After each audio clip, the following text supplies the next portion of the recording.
함께하니 감사합니다. 행복한 부활주일입니다. 방금 읽은 말씀으로 변화를 가져오시는 부활하신 예수님이라는 그 주제로 은혜를 나누도록 하겠습니다. 오늘 본문은 제가 성경에서 가장 좋아하는 장면 중에 하나입니다. 그리고 아마도 저는 설교자로서 이 본문을 가장 자주 반복해서 설교한 본문인 것 같습니다. 왜 제가 이렇게 이 본문을 사랑하고 왜 좋아할까 싶을 때, 우선 제가 볼 때 이 본문은 성경에서 볼 수 있는 가장 아름답고 따뜻한 아침 식사가 차려진 장면입니다. 기본적으로 보시다시피 제 이 정도 덩치를 만들려면 보통 먹어서는 안 됩니다. 꽤 많이 먹어야지 이 정도 만들 수 있는데요, 되게 음식을 사랑하는 자로서 또 이 본문을 사랑하는 것도 있지만, 또 한편에 어쩌면 굉장히 이 따뜻한 식사, 우리에게 있어서 허겁지겁 음식을 먹고 있는데 우리를 바라봤던 엄마의 따뜻한 시선을 기억하는 사람이라면, 아마도 어머님들은 그걸로 배불러 하시잖아요. 정말 그 표정이 나오잖아요. 그 표정을 기억하는 사람들이라면 아마도 이 장면은 너무나 따뜻하게 그리고 공감되는 본문이 아닐까 싶습니다. 그래서 제가 지금 먹는 이야기부터 시작해서 굉장히 좋으시죠? 네.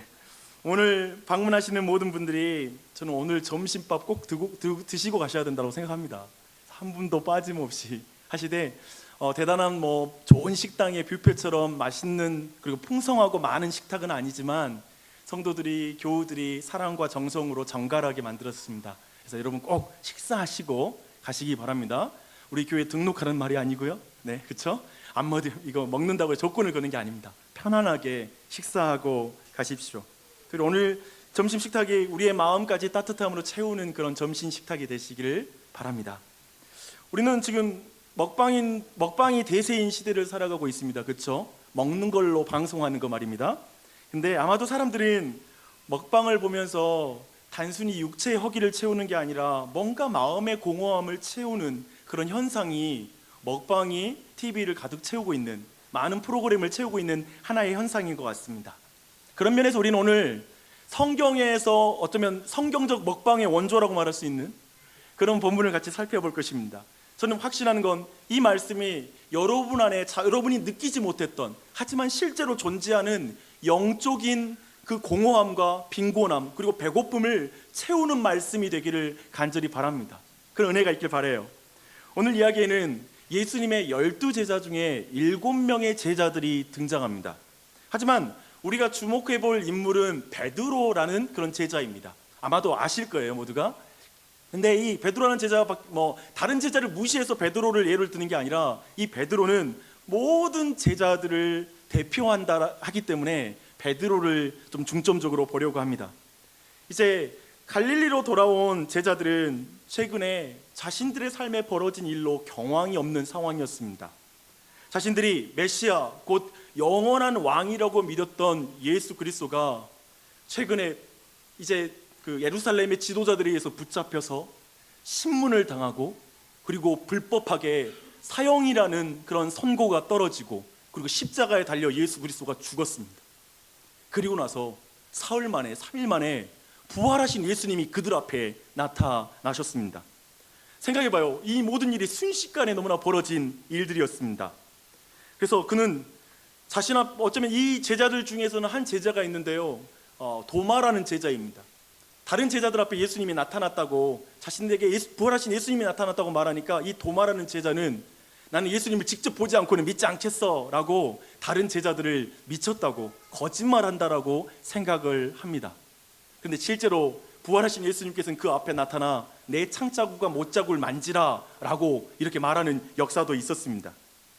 생각해보면 죽음의 절망에서 부활의 기쁨까지 완전히 겹치는 기간인 거예요. 그렇잖아요. 사람이 갑자기 웃었다가 울으면, 울다가 웃으면 그 순간에 우리가 뭐 난다고 말하는 표현을 쓰잖아요. 근데 여러 가지 감정, 하지만 최근에 일어난 이 일련의 사건은 제자들에게 있어서는 감당할 수 없을 만큼의 충격적인 거였고, 받아들이기 힘든, 이해할 수 없는 일들이 계속 지금 터지고 있는 것입니다. 그런 거 있잖아요. 삶에서 너무나 큰 충격으로 다가오는 슬픈 일을 당하고 났을 때, 근데 얼마 가지 않아 그 마음이 수습되고 지금 내 마음이 어떤 건지를 다 정리하기 전에 또 큰 일이 벌어지는 거예요. 그런 순간에 우리 모두는 복잡한 감정이 시달려요. 뭔가 정리하지 않은 상태에서 다른 감정을 받아들이는 것도 너무 어려워요. 그런 혼란스러움. 지금 예수님의 그런 제자들은 그런 혼란스러움 가운데 있었던 것입니다. 근데 예수님께서 그런 제자들에게 갈릴리로 돌아가 있으라 라고 말합니다. 갈릴리는 이들의 고향이거든요. 처음 시작했던 장소거든요. 저는 그런 생각을 해봐요. 우리의 인생의 상황 속에서 이 자리에 나와 있는 우리 모두 또한도 여러 가지 감정을 가지고 왔을 거예요. 최근에 여러 가지 안 좋은 일이 내 삶에 계속 연달아 일어나고 있고, 또는 너무나 기뻤던 순간이 있었는데 순식간에 나락으로 떨어진 것 같은 감정들, 그런 감정이 뒤섞여서 이 자리에 나와 있을 수 있습니다.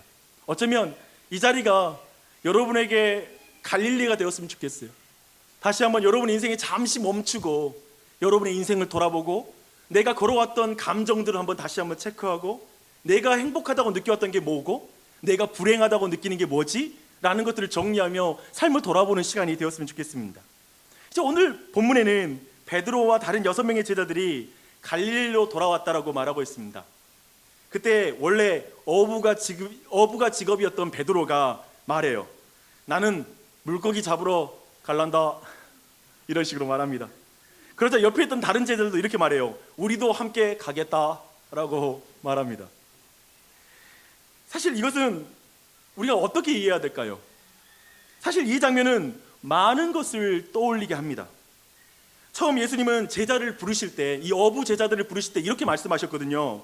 내가 너희를 사람을 낚는 어부가 되게 하겠다라고 이렇게 말씀하셨습니다. 베드로와 제자들은 부활하신 예수님을 만났는데도 왜 다시 옛날 직업으로 돌아가려고 하는 것일까요? 한번 질문할 필요가 있겠죠. 유대 사회에서 무시를 당하고 별로 중요하지 않은 위치에 있었던 갈릴리 출신들이잖아요. 쉽게 말하면 시골 촌뛰기에 지나지 않는 사람들이었죠. 아무도 주목하지 않았던 그들이 예수님과 보냈던 지난 3년은 온 유대가 관심을 갖고 있었던, 주목했던, 참으로 인생 가운데 이렇게 많은 사람에게 주목받아본 적이 없었던 그런 시간이었어요. 제자들은 꿈에 부풀었죠. 예수님과 함께 내 인생이 변화될 거야. 정말 내 인생이 로마의 저 나라를 무너뜨리고 로마보다 위대한 왕으로 예수님이 등극하실 때 우리는 온 세상을 호령하는 그런 예수님의 신하가 될 거야. 어쩌면 그런 신분의 상승을 꿈꾸면서 그 제자로서의 길을 걸었습니다. 그런데 예수 그리스도가 십자가에 달려 죽은 거예요. 모든 꿈이 그냥 물거품처럼 사라지는 순간이었죠. 지난 3년 동안 예수님을 따랐던 모든 것들이 다 사라지는 순간이었어요. 근데 그 예수님이 3일 만에 부활한 거예요. 어때요? 3일 만에 예수님 부활하자 어쩌면 이제 제자들은 다시 한번 놀라운 변화를 꿈꿀 수 있는 그런 시간이었죠. 근데 갑자기, 그런데 왜 베드로는 과거로 돌아가고 싶은 걸까요? 부름받기 전으로 돌아가고 싶은 거예요. 우리는 그 답을 요한복음 21장 전체에서 그 답을 우리가 예수님이 해주고 있다는 걸 우리는 발견하게 됩니다. 제자들이 예수님의 부활을 그저 기쁜 마음으로 반길 수 없었던 이유가 있었던 거예요. 예수님을 배반하고 떠났던 그 실패가 그 가슴 속에 깊은 상처로 남은 거예요. 여러분도 인생을 꿈꾸다가 크게 실패한 적 있으십니까? 그 실패가 여러분에게 상처가 되어서 이제 다시는 뭔가의 변화를 꿈꾸지 못하는 순간 말입니다. 제자들에게도 그런 순간이었습니다. 사랑하는 사람에게 상처를 주면 상처를 주는 사람도 상처가 남는 법이에요. 그렇죠? 가장 사랑하면 그래요. 상처 준다고 해서 나에게 상처가 없는 게 아니에요. 아마도 그렇죠. 예수님은 분명히 부활하셨어. 하지만 예수님을 배반한 나는 어떻게 하면 좋을까? 주님은 분명히 다시 우리를 사람을 낚는 어부로 사용하실 거라고 말씀하셨어. 내 죄에 대해서 추궁하지 않으실 거야. 하지만 그냥 아무 일이 없던 것으로 다시 돌아가는 게 맞는 것일까? 나 이미 너무나 많이 실패했는데? 예수님 배신했는데? 제자들은 지금 부활하신 예수님 앞에 자책감과 자괴감, 자신에 대한 의문을 갖는 거예요. 이제 안 될 것 같아. 무슨 낯이 있어서 주님의 일을 또 감당하겠다고 나서겠어. 부활하신 예수님은 믿는 거예요. 본 거예요. 만났어요. 하지만 다시 제 자신이 그 부활하신 주님의 앞에서 중요한 일에 쓰임받을 수 있다는 생각을 안 드는 거예요. 이 깊은 예수님과의 거리감이 있는 거예요. 베드로와 제자들이 다시 물고기를 잡으러 가는 장면에서 우리는 상처가 처음으로 돌아가게 한다, 상처가 변화를 거절하게 만든다라는 사실을 깨닫게 됩니다. 여러분도 그런 경험 많이 했잖아요. 깊은 실패의 경험이 다시 시도하지 못하게 하잖아요. 깊은 좌절의 경험이 그 상처가 내 삶의 변화를 기대하지 못하게 하잖아요. 제자들은 과거의 생업으로 돌아가 밤새 그물질을 합니다. 하지만 아무런 소득이 없습니다. 이때 부활하신 예수님은 제자들에게 오른편에 그물을 던지라 라고 말을 해요. 그 말에 제자들이 순종하자 끌어올릴 수 없을 정도로 많은 물고기가 잡혔다라고 말하고 있습니다. 이 장면에서 베드로는 자신을 처음 부르셨던 장면을 떠올렸을 거예요. 사실 이 장면은 정확하게 예전에 베드로를 처음 부를 때를 컨트롤 C하고 컨트롤 V 하는 거예요. 복사하기에서 붙이기, 똑같은 내용이에요. 그래서 베드로는 이런 고백을 할 수밖에 없죠. 나 같은 인간은 부활하신 하나님과 예수님과 함께할 자격이 없어. 나 같은 인간에게 사람을 낚는 어부라는 중요한 일은 가당치 않아 라고 베드로가 되뇌일 때, 그러면서 옛날의 직업으로 돌아간 그 순간에 예수님이 이렇게 말씀하시는 거예요. 베드로야, 너를 향한 내 마음은 처음과 같아. 변하지 않았어. 너를 사람을 낚는 어부로 쓰겠다라고 하는 나의 계획도, 너의 배신도 좌절되지 않아. 난 널 쓸 거야. 처음에 그 사건을 봐. 그 처음의 기억을 통하여 지금 그 상처, 그걸 치유하고 있는 거예요. 옛날로 돌아가고 싶은 베드로를 막아 서시는 것이죠. 그렇게 예수님은 치료하십니다. 베드로는 이제 부활하신 예수님을 알아보고 물속으로 뛰어들어요. 정말 베드로는 예수님을 사랑하는 사람이에요. 그리고 예수님 앞에 자괴감으로 흠뻑 젖은 모습으로 예수님 앞에 섭니다. 예수님은 이런 제자를 위해 해변에 따뜻한 숯을 피우고 있다라고 성경은 말하고 있어요. 숯. 요한복음 매우 의도적으로 이 숯불이라는 단어를 사용해요. 요한복음에 이 숯불이 2번 나오거든요. 이 전에 나왔던 숯불이 언제 나오냐면요, 예수님께서 붙잡히시던 날 밤에 대제사장의 뜰에서 너무나 몸이 추워서 베드로가 그 하인들과 여러 사람들이 숯을 피워놓은 그 자리에 가서 몸을 째는 장면이 나옵니다. 그때 숯불이 나와요. 그때 추운 밤 자신의 몸을 녹이려고 그 예수님을 먼 발치에서 보면서 거기서 자기의 몸을 녹이고 있었어요. 그 순간 예수 그리스도는 침뱉음을 당하고 주먹에 맞아 얼굴이 퉁퉁 부어있는 상황이 되었습니다. 예수님은 가장 차디찬 시선 속에서 예수님은 그렇게 고난당하시는데 베드로는 그 순간에 숯불에서 자기 몸 녹이겠다고 서 있었던 거예요. 그리고 그 자리에서 베드로는 예수님을 3번 부인합니다. 그리고 마지막에 예수님을 저주하여 부인했다고 성경은 말하고 있어요. 근데 그 장면, 그런 의미에서 베드로에게 숯불 하면 어쩌면 트라우마가 아닐까요? 예수님을 배반했던, 예수님이 그렇게 차디찬 그런 시선 속에서 고난을 당하실 때 자기는 좀 몸 따뜻하게 녹여보겠다고 그 앞에 섰다가 그 주위에 있는 사람들에게 너 예수 제자지? 라는 질문을 듣고 아니야, 그러면서 예수님을 저주하며 부인했던 기억이거든요. 그래서 어쩌면 숯불하면 마치 옛날에 어른들이 밀가루 보기도 싫어, 너무 힘들 때 밀가루만 먹었으면 나중에 보기도 싫다 그러고, 라면만 먹은 사람은 라면 보기 싫어 그런 말 하잖아요. 마치 그것처럼 숯불은 트라우마였을 거예요. 근데 예수님이 그 숯불을 놓고 그에게 그 몸을 적시라 따뜻하게 해주시기 위해 숯불을 피우고 있는 장면인 거예요. 이 또한도 베드로의 그 배신의 밤, 그걸 떠올리면서 그를 치유하시는 것이죠. 그리고 밤새고 일하고 배고팠을 제자들을 위해서 식탁을 준비하셨어요. 이 일도 과거의 장소로 이 제자들을 모두 데리고 간 거예요. 원래 디베라 바다 이 장소는 있잖아요, 원래 오병이어의 기적이라는, 성경에 보면 5개의 떡과 2마리 물고기로 5,000명을 먹이는 그 역사가 있거든요. 그 일을 행하였던 그 장면으로 데려가는 거예요. 그걸 떠올리는 거예요. 그때 제자들은 예수님 말씀에 순종해가지고 그 떡을 나눠줬죠. 하나님 앞에 순종으로 사명을 감당해서 하나님의 역사하는 걸 봤어요. 그런데 지금 제자는 어떻게 됐죠? 예수님을 배신하고 그날 밤 예수님을 떠나 뿔뿔이 흩어졌던 제자들이에요. 그래서 그 상처를 가지고 이제 나는 생명을 나눠줄 수 있는 존재가 아니야, 그냥 물고기 잡으러 갈래, 그저 내가 먹을 건 내가 벌고 그냥 살래, 5,000명을 먹이는 제자의 삶? 아니, 더 이상 그런 꿈은 없죠. 나는 그런 일을 감당할 자격이 없어, 나는 그냥 예전의 직업으로 가겠어 라는 마음으로 돌아간 그 제자들이죠. 하지만 그들은 지난밤에 아무런 소득 없이 굶주린 상태예요. 지난밤에 그물을 던져도 한 마리도 안 잡혔잖아요. 정말 전혀 소득이 없었잖아요. 굶주린 그들이었어요. 근데 예수님은 그렇게 배신하고 예전의 삶으로 돌아가려고 하는 그 제자들을 앞에 따뜻한 식탁을 준비하고 있는 거예요. 저는 이 말이 너무 좋아요. 따뜻한 식탁. 우리가 주목할 건 제자들은 예수님이 자신을 위해 숯불을 피우고 음식을 준비하셨지만 예수님께 지금 다가가서 음식을 받는 사람은 없어요. 성경을 잘 보면요, 지금 다가가서 음식을 달라 하는 자가 없어요. 그들은 주님을 뜨겁게 사랑하는 사람들이 맞아요. 부활하신 예수님을 알고 있어요. 하지만 자책감과 자괴감으로 예수님께 나아가는 자가 없는 거예요. 주저하고 있어요. 주저하고 있어요. 근데 요한복음은 이렇게 말하고 있어요. 저는 이 부분을 이 자리에 있는 오늘 교회에 처음 오신 모든 분들 이 메시지를 분명히 들었으면 좋겠습니다. 예수께서 가셔서 떡을 가져다가 그들에게 주시고 생선도 그와 같이 하시니라. 난 죄인이야. 예수님 만날 수도 없고 난 예수님께 쓰임받을 수 없고 기질적으로 나는 믿음하고는 안 맞아. 어쩌면 그런 사람? 지금 제자들 실패해서 나는 예수 따른다고 했지만 너무 많이 배신했어. 예전에 교회 다니다가 오랫동안 교회 떠났어. 나를 예수님 만나주진 않을걸? 이라고 생각했던 사람이 있다면 지금 예수님은 떡을 가져다가 그 앞에 가서 손에 쥐어주는 거예요.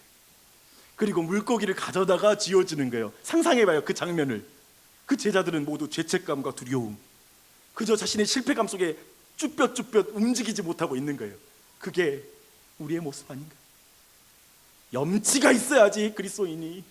나는 말한다면 염치 때문에 예수님 앞에 나가지 못하고 주저하고 있는 그 모습 아닌가요? 예수님은 거기에 다가가서 그걸 나눠주세요. 이렇게 말씀하시죠. 양심의 가책으로 내게 나아오기를 주저하느냐? 죄책감이 너 발을 묶어서 내 앞에 나오지 못하게 하느냐? 그래 내가 내 살과 피를 내게 가져다 주마. 오직 나만이 내 영혼의 굶주림을 채울 수 있는 존재란다. 내가 주는 떡과 잔을 받으렴. 그리고 예전에 디베라 바다에서 내 말에 순종하여 많은 사람을 먹였던 그 사명을 이제 회복하렴. 이 모든 그림을 보여주고 있는 것이죠. 그리고 나서 이제 이어지는 이야기는 매우 흥미롭습니다. 오늘 본문에 우리가 읽지 않았지만 베드로는 예수님이 3번 내가 나를 사랑하느냐라는 그 질문을 베드로가 받습니다. 이 3번이라는 이 숫자가 굉장히 중요해요. 왜냐하면 그날 밤 예수님 배신하던 날 밤에 베드로는 3번 예수님을 부인했거든요. 그 모든 것, 이것은 예수님을 3번 부인한 베드로의 양심을 휘젓는 거예요. 날카로운 칼로 그 영혼을 막 찌른다고 생각해봐요. 그렇잖아요. 3번 내가 나를 사랑하느냐? 사랑하지 않고 배신했는데 그날 밤이 생각나면 너무 예수님 앞에 부끄러운 거예요. 베드로는 다른 제자들보다 죄책감이 큰 사람이에요. 사실 베드로를 성경에서는 수제자라고 말하거든요. 예수 그리스도의 제자들 중에서 가장 아주 거기서 대표하고 있는 제자라고 베드로가 불리거든요. 근데 그 베드로는 죄책감이 가장 큰 사람이에요. 과거에 그는 이렇게 말한 적이 있거든요. 다른 사람들이 주님을 버릴지라도 나는 주님을 버리지 않을 거예요. 내가 죽을지언정 저는 예수님 부인하지 않습니다 라고 했던 그가 예수님을 저주하며 부인하거든요. 그 기억을 가진 거예요. 그럼 베드로에게 예수님이 내가 나를 사랑하느냐라고 물은 거예요. 여러분 그럴 때 있잖아요. 여러분 그 주에 너무 큰 죄를 짓고 아니면 넘어져서 어쩌면 이 자리에 나는 너무 큰 죄인이라고 와 있는데 지금 이 순간 주님이 실제로 여러분께 묻는 거예요. 내가 나를 사랑하느냐? 그게 너무 듣기 싫잖아요. 왜 그러세요? 이번 주 내가 하나님을 어떻게 부인한지 아시잖아요. 내가 얼마나 악한 사람인지 아시잖아요. 내가 얼마나 종교에 관심이 없고 내가 얼마나 예수 그리스도를 비웃었는지 알고 있잖아요. 내가 이 자리에 오는 것도 얼마나 힘들게 왔는지 알고 계시잖아요. 나한테 사랑하냐고요? 아마도 만약 베드로가 일말의 양심이 있는 사람이라면 어떻게 대답했을까요? 제가 볼 땐 대답하지 말고 조용히 뒤로 물러나야 될 상황이에요. 내가 나를 사랑하냐 그러면 근데 베드로가 이렇게 대답해요. 내가 주님을 사랑하는 줄 주께서 아시나이다. 내가 주님을 사랑하는 줄 주께서 아시나이다. 이 대답을 3번이나 해요. 어떻게 이런 대답을 할 수 있을까요? 저는 믿어요. 분명히 베드로는 오른편에 그물을 던지라 하는 그 순간에 자기가 처음 부름받았을 때 예수님을 기억했을 거예요. 그리고 예수님이 처음부터 지금까지 나를 사람을 낚는 어부로 세우려고 하는 그 계획을 포기하지 않으셨구나 라는 은혜를 경험했을 거예요. 그리고 그가 올라왔을 때 숯을 피고 있는 예수님을 보면서 내가 배신했던 날 그날 밤, 내가 내 몸을 녹이고자 있었던 그 순간 예수님은 나를 용서하고 계시구나, 따뜻한 불을 피워 내 몸을 녹여주시는구나 라는 걸, 그래서 그 마음에 있는 죄책감이 눈녹도 녹아버리고 그 마음에 수치심이 녹아났을 거예요. 그리고 마지막으로 그에게 떡을 나눠주고 물고기를 가져다 손에 쥐어줄 때 주님이 나를 사랑하시는구나, 그분이 나를 용서해 주시고 참으로 그분이 나를 위해서 대신 내 죄를 위해서 죽으시고 내 죄를 위해서 부활하셨구나, 그 사실 앞에서 그 마음이 굉장히 녹아졌을 거예요. 그렇게 사랑을 느낀 거예요. 전 여러분이 그런 은혜가 있길 바라요. 이 순간 주님이 그렇게 말씀하신 걸 느꼈으면 좋겠어요. 예수님은 베드로에게 이렇게 말합니다. 내 양을 먹이라, 내 양을 치라. 베드로는 부활하신 예수님이 가져온 놀라운 변화를 경험합니다. 그리고 이제 예수 그리스도가 승천하시고 이제 예수 그리스도의 제자로서 그는 그 사역을 충실하게 감당해 나갑니다. 저는 어쩌면 이 베드로가 우리 모두에게 이 말하고 있는 것은 이것이라고 생각해요. 다른 사람은 용서받아도 나는 절대로 용서받을 사람이 아니야. 다른 사람은 쓰임받아도 나 같은 인생은 하나님이 안 쓸 거야 라고 생각하는 사람에게 베드로는 그 모든 사람의 마음을 굳게 해주는 사람이에요. 놀랍게 기독교의 제자, 예수 그리스도의 제자는, 그 수제자는 가장 죄책감이 큰 자예요. 놀랍죠? 공헌을 많이 한 자가 수제자가 아니라 기독교에는 가장 큰 용서를 받은 자가 가장 큰 제자예요. 가장 크게 배신한 자가 가장 큰 은혜를 받은 자예요. 그 진리를 우리에게 알려주고 있어요. 그러니 이 자리에 누구도, 오늘 초대받으신 분들, 방문하신 분들 누구도 예수 그리스도의 사랑에서 벗어날 존재가 없어요. 그리고 이 자리에 교회를 오래 다녔지만 실패한 사람들, 그래서 더 이상 교회에 속하는 것도, 그리고 하나님 앞에 헌신하는 것도, 내 삶을 들여 다른 사람에게 나아가는 사명을 감당하는 자로 전혀 관심이 없고 이제 나는 아니야 라고 뒤로 물러선 사람, 그 사람들을 예수 그리스도는 회복하십니다. 이렇게 요한복음의 21장이 말하는 부활하신 예수님을 만나 변화된 제자들의 이야기를 이렇게 정리할 수 있습니다. 저는 이 내용을 좀 더 정확하게 각자에게 이해시키기 위해 제가 러시아의 위대한 문학가인 톨스토이의 부활이라는 그 소설의 내용을 같이 나누고 싶습니다. 아마도 이렇게 나눈 이유는 이 내용이 오늘 말씀과 연결이 되고 또 이것이 여러분 모두에게 훨씬 이해되는 데 도움이 되기 때문에 그렇습니다. 부활이라는 책의 주인공은 네흘류도프라는 그런 공작입니다. 그는 부모와 친지로부터 굉장히 많은 영지들을 물려받은 한마디로 금수저이죠. 근데 그는 코르차간 백작 집안의 딸인 마리아라는 그런 처녀와 혼담이 은밀하게 오고 가고 있는 그런 상황이에요. 생각해보면 그는 완전히 정말 금수저입니다. 그런 네흘류도프의 그 평화로운 일상은 재판의 배심원으로 출두하면서 급변하게 됩니다. 그 재판은 한 상인의 독살 사건에 혐의를 쓴 마슬로바라는 그런 여인에 대한 재판이었어요. 근데 배심원석에 앉은 네흘류도프는 그 마슬로바를 보고 알아보고 깜짝 놀랍니다. 사실 그녀는 고모들의 영지에서 한 농노의 사생아로 태어난 여인이었어요. 근데 그는 그를 불쌍히 여긴 고모는 그를 거둬들여서 집에서 한편 하녀처럼 한편 또 딸처럼 그렇게 자라고 있었죠. 굉장히 눈이 순수하고 그리고 굉장히 모든 얼굴과 모든 것들이 순결해 보이는 그런 여인이었습니다. 근데 네흘류도프가 젊은 시절에 고모의 집에 방문한 거예요. 그리고 한눈에 그녀에게 반하죠. 그리고 나서 그 당시에 젊은이들, 부유한 젊은 층이 그랬던 것처럼 매우 이기적이고 방탕했던 네흘류도프는 그녀를 유혹하고 함께 잠자리를 갖습니다. 결국 아기를 갖게 되죠. 아기를 갖게 된 그 임신 사실을 알고 나서 네흘류도프는 그녀에게 100루블을 쥐어주고 서둘러서 도망치듯 그 집을 떠납니다.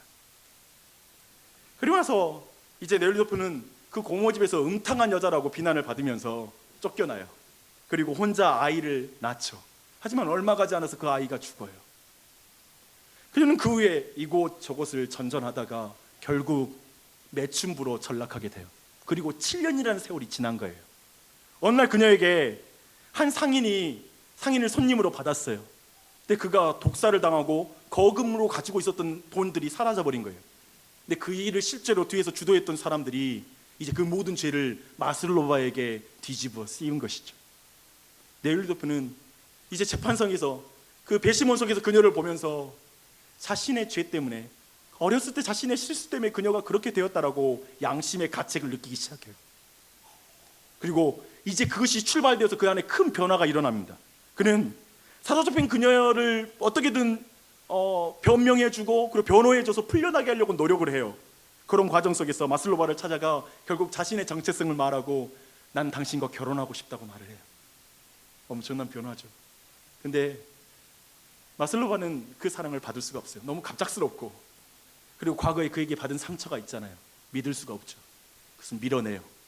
하지만 그럼에도 그 속에서 네올리도프는 굳은 의지를 가지고 그녀의 마음을 품고 계속해서 그에게 그의 회복을 위해서, 그녀의 변화를 위해서 노력을 해요. 그 가운데 그녀가 점점 차근차근 마음을 열고 녹아지기 시작하죠. 이런 이야기가 부활의 스토리입니다. 근데 이 부활은 이렇게 네일루도프의 변화가 결국 마슬로바의 변화로 이어지는 그 이야기를 다루고 있어요. 근데 이 변화를 우리는 부활이라고 표현할 수 있을 것입니다. 부활, 어떤 거대한 변화. 물론 예수 그리스도의 변화는 우리가 상상할 수 없는 질적인 변화예요. 그러나 이 변화, 근데 이 이야기에서 우리는 부활의 시작과 전개와 완성을 볼 수 있어요. 첫 번째, 부활의 시작이 뭘까? 즉 네올루도프가 어떻게 그가 변화되기 시작했는가라고 볼 때 그것은 뭐냐면 죄책감이에요. 죄책감이 네올루도프의 변화의 시작이에요. 네올루도프는 과거 시절에 친구들과 별다를 것 없이 방탕하고 매우 이기적으로 살았어요. 마슬로바에 그래서 씻을 수 없는 상처를 줬죠. 어쩌면 한 인생을 망쳐버렸죠. 어떻게 그렇게 잔인할 수 있을까? 톨스토이는 이렇게 말해요. 그가 선한 것으로 믿었던 모든 것이 다른 사람에게는 그렇지 않았고, 반대로 그가 악한 것으로 믿었던 것은 주위 사람들에게 선한 것으로 여겨졌기 때문이다.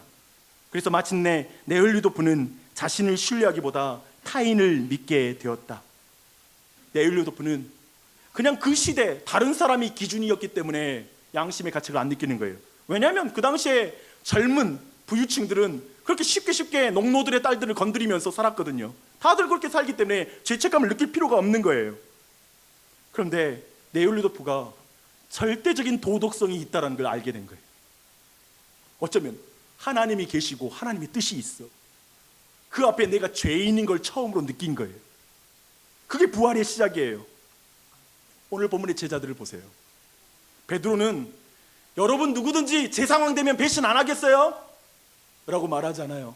다른 제자들 다 배신했습니다 라고 말하지 않아요. 부활하신 예수님이 기준이에요. 다른 사람이 아니야. 예전에는 다른 사람들보다 더 주님을 사랑합니다고 말했거든요. 그렇다면 이렇게 말하죠. 다른 사람들보다는 덜 죄인인 것 같아요. 이렇게 말하든지 비교하겠죠. 아니요. 부활하신 예수님 앞에 자신의 죄를 고백해요. 비교하면서 넘어가지 않아요. 부활하신 예수님은 그 죄책감을 그냥 넘어가지 않으시는 거예요. 지금 깊은 곳에 베드로 안에 있는 절망, 제자들 안에 있는 절망, 그 절망감을 그냥 넘어가지 않는 거예요. 그걸 다 다루시는 거예요. 그리고 치료하시는 거예요. 오늘날 많은 사람들이 이렇게 말해요. 죄책감 없는 삶을 추구해요. 그래서 가능하면 좀 죄책감을 느끼게 하는 그런 분위기에는 가기 싫어요. 오늘 교회에 오셨잖아요. 대단하죠. 교회에 온다면 당신은 죄인입니다, 이 말을 들을 각오를 하고 왔잖아요. 우리는 길거리 가다가 회개하라 천국이 가까이 왔느니라, 여러분 회개 안 하면 지옥 갑니다, 그 말 너무 싫어하잖아요. 불쾌하죠. 우리는 내가 뭔데 죄라고 그래 나한테, 이런 마음이 들어요. 많은 사람들은 회개하라는 말을 싫어해요. 죄책감을 자극하지 말라는 거예요. 죄책감을 빗나갈 수 있는 모든 철학을 받아들여요. 그러나 예수님이 이렇게 말씀하세요. 회개하라 천국이 가까이 왔느니라. 죄책감을 피하려 하지 말고 내가 내 죄책감을 없애러 왔음을 믿으라. 내가 죄인인 것을 부정하지 말고 죄인인 너를 위해서 내가 십자가에 달려 죽는 존재로 왔다는 걸 믿으라. 기독교는 죄책감을 우회해서 가지 않아요. 기독교는 죄책감을 하나님께서 자신의 생명을 주어 깨뜨리고 가요. 저는 이 복음을 여러분이 만났으면 좋겠습니다. 기독교는 이분을 믿는 것입니다. 그리고 이 부활의 전개가 나와요. 네올리도프에게 시작된 부활의 불꽃은 마슬로바에게 이어져요. 자신의 잘못을 깨달은 네올리도프는 마슬로바에게 찾아갔지만 안타깝게도 그녀는 망가질 대로 망가진 상태였어요. 심지어 그녀는 용서해달라고 네올리도프가 말할 때 어떻게 이 남자를 이용해 먹을까라고 생각할 정도로 굉장히 타락해버렸어요. 그러나 네올리도프는 마슬로바의 모습을 보면서 실망하지 않고 이렇게 다짐을 해요. 나는 그것이 비록 엄청나게 어려운 일이 될지라도 그녀를 정신적으로 일깨워야 한다고 느꼈다. 바로 그 일의 어려움이 나의 마음을 끌어당긴 것이다. 도리어 그녀가 그럴 때 자기는 다른 마음을 가진 것이죠. 네올리도프의 결심과 노력은 점점 마슬로바의 마음을 움직이기 시작해요. 결국 그녀를 변화시키고 이전의 모습으로 돌아가게 만들어요. 그리고 그 죄수들이 모여있는 곳에서 굉장히 모범수로 생활하게 만들어요. 이런 과정에서 우리가 중요하게 주목할 건 뭐냐면 네올리도프가 그녀에게 야, 너 이렇게 살면 되겠어? 예전에 좀 상처받았다고 해서 이따구로 살면 안 되지 하는 식으로 계도하고 말로 가르치고 타이르려고 하지 않아요. 그저 그는 이렇게 생각해요. 자신의 헌신과 희생으로만 마슬로바의 마음이 바뀔 거야. 이건 다 내 탓이야 라는 모습으로 나아가는 거예요. 네, 예수님을 보십시오. 저는 예수님의 이 따뜻한 식사가 그렇게 보이는 거예요. 하나는 꼬치꼬치 너 숯불 봤냐? 입 가져와. 너 입으로 내한테 뭐 충성 다짐했지? 입으로 지져버릴라? 뭐 너 이리 와 스스로 지지고 막 이러지 않아요. 그냥 그 수동이 그 스스로가 느끼게 만들죠. 어쩌면 죄책감과 회한 속에 살아가는 그 제자들, 어쩌면 그대로 넘어가 버리면 계속 그 마음을 품고 있을 제자들의 마음을 깨끗하게 변화시켜주는 거예요. 우리 그렇잖아요. 교회 다니지만 그 찌꺼기들이 얼마나 많아요. 용서받지 못한 것 같은 느낌, 교회를 다니지만 자유하지 않는 삶, 하나님이 날 용서하시는 것에 대해 믿어지지 않는 삶, 다 그 어떻게 뭉쳐있는 그런 삶으로 교회 생활을 하죠. 예수님은 그것을 그냥 보지 않으세요. 그리고 그것을 치료하기 원하십니다. 그리고 어쩌면 여러분의 인생을 어떻게 살아왔는지 오늘 방문하신 분들 마찬가지예요. 하나님이 그걸 만지길 원하시는 거예요. 여러분은 죄책감을 피해서 도망치고 싶지만 어쩌면 이 자리에 온 게 우연이 아니라 이 말을 듣고 예수 그리스도가 바로 내 그 죄책감과 그 무너짐을 만지러 오셨음을 배우는 것입니다. 그분을 만났으면 좋겠어요. 그럼 우리를 위해 예수님이 이렇게 말씀하세요. 하나님은 고난 없이 죄인을 구원하실 수 있는 분이야. 하지만 나는 내 죽음을 대신하여 죽어야 할 게 십자가에 달렸단다. 내게 필요한 희생과 고난, 그것만이 너를 변화시킬 수 있기에 난 너를 힘으로 변화시키는 왕으로 온 게 아니라 너를 위해 희생하는 왕으로, 네올리도프로 와서 너의 마음을 변화시키는 존재이다 라고 말하고 있는 것입니다. 그분을 만나십시오. 부활이라는 작품의 특별함은 네올리도프와 마슬로바 두 사람이 행복한 결혼으로 끝났더라라고 끝나지 않는다는 것입니다. 마슬로바는 네올리도프에게 미안한 마음 때문에 자신을 사랑하는 시몬이라는 사람과 결혼해요. 두 사람은 이어지지 못해요. 근데 네올리도프도 그 남자가 너무 멋진 남자였기 때문에 뒤로 물러나요. 근데 톨스토이는 네올리도프를 통해 진정한 부활이 뭔지를 보여줘요. 왜냐하면 마슬로바를 돕는 내내 러시아 사회에 있는 구조적인 모순을 다 봤거든요. 그것은 뭐였냐면 토지 문제였어요. 극소수가 토지의 대부분을 차지하고 있는 그 문제를 보고 네올리도프는 자신의 모든 영지를 나눠주고 그리고 그 모든 소유를 떠나요. 그리고 또 하나 봤어요. 그 당시 제정 러시아 사회에서 사람들을 범죄를 예방하고 갱생시키는데 그 사회의 모든 시스템이 전혀 아무런 효과가 없다는 걸 본 거예요. 그리고 네올리도프가 본 건 뭐냐면 바로 성경을 통해 용서와 사랑만이 사람을 변화시킬 수 있다는 걸 그가 먼저 실천한 거예요. 그래서 톨스토이는 이렇게 말합니다. 인류가 고통받는 그 죄악으로부터 구원받을 수 있는 유일하고 확실한 방법은 하나님 앞에서 사람들은 언제나 죄인이며 따라서 다른 사람을 처벌한다든지 교화할 능력을 부여받지 못했다는 사실을 인정하는 것임을 이제 명확히 깨닫게 되었다. 사람을 변화시키는 아버지가 자녀들을 변화 못 시켜요. 그렇죠? 남편이 아내 못 변화시켜요. 사람에겐 사람을 교정할 능력이 없어요. 근데 오늘 우리 말씀을 통해 확인합니다. 오직 하나님께서 자신을 희생하고 내어주심으로 따뜻한 숯불을 피워주시고 그 죄 가운데 있는 자를 향하여 그 희생하신 왕만이 그 마음을 풀어주고 그리고 회복할 수 있다라는 사실을 대하게 되는 것입니다. 저는 여러분이 이 예수님을 영접하기를 바랍니다. 이 예수님을 믿기를 바랍니다. 그리고 이 예수님 안에 확신 안에 거하십시오. 진리 안에 거하십시오. 우리 구주 안에 사랑하는 여러분, 여러분은 다른 사람의 의견이 기준인 젊은 네흘리도 부입니까? 세상 사람 다 그렇게 사는데 뭘? 세상 사람이 여러분의 양심보다 더 큰 존재입니까? 여러분 안엔 죄책감을 느끼는 네홀리도프가 있습니까? 지난 내 인생은 아닌 것 같아. 내 인생에 다른 기준이 필요해. 하나님이 그 기준이라면 나는 너무 잘못 살아왔어. 내 인생은 다시 방향을 바꿔야 돼. 예수님 앞에 실패하고 나 같은 사람은 용서받지 못할 것이라고 생각하는 사람, 그럼 베드로 여기 있습니까? 제자들 여기 있습니까? 나 같은 사람은 주님의 일을 맡기에 합당하지 않는 사람이야. 더 이상 내게는 사명은 없어. 그런 사람 있습니까? 변화가 두려운 사람, 변화를 꿈꾸지 못하는 마슬로바. 저는 여러분의 한 사람 한 사람의 영혼의 상태를 제가 체크할 수가 없습니다. 근데 여러분은 알아요. 여러분은 오늘 말씀 듣고 자신의 영혼의 상태를 알고 있어요. 기억하십시오.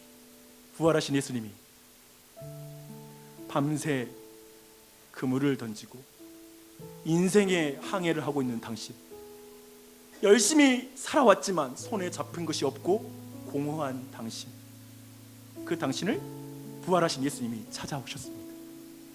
그리고 그 인생에게 숯을 피워주시고 밥을 지으셨습니다. 너무 외롭고 차가운 인생, 배고픈 인생 위에 숯을 피시고 밥을 지으셨습니다. 그리고 이렇게 말씀하세요.